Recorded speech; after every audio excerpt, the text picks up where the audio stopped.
From the Newstalk ZB newsroom, this is Newsfix. In this update, a call from the general practice sector for more detail about any potential new target from the government aimed at them. Health Minister Simeon Brown told TVNZ's Q&A he's seeking advice on a target aimed at reducing GP wait times.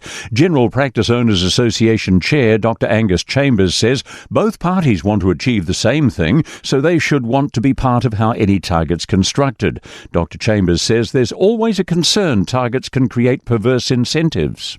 There could be fish hooks in the way it's incentivised, if it is incentivised.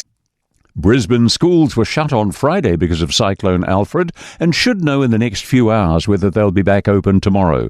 Premier David Crisafulli says that's something on their agenda. Later on today, we'll outline which schools will open tomorrow, and we'll continue to do that in a calm way every day. And it's important that we do everything we can to get life back to normal. And our whole focus has to be that, to make sure wherever it is safe to do so, that we do everything we can to get life back to normal. Professionals are struggling to negotiate pay rises as they face the cost of living and increased workloads. A Robert Half recruiting agency survey shows 70% of respondents in the finance, accounting and tech sectors say getting a pay increase is more difficult this year than last. Managing Director Megan Alexander says younger professionals aren't used to a recessionary climate. More than a third of respondents will look elsewhere if they don't get a rise.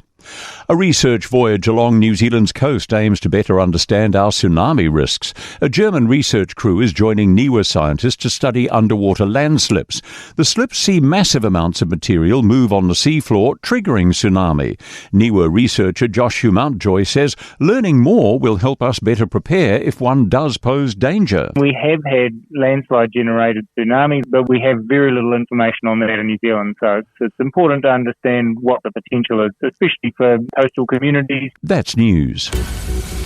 In sport, the Crusaders had a 36-14 lead over the Reds moments ago in the second half of their Super Rugby Pacific game in Christchurch. Sevu Reece and Will Jordan have scored twice for the Crusaders.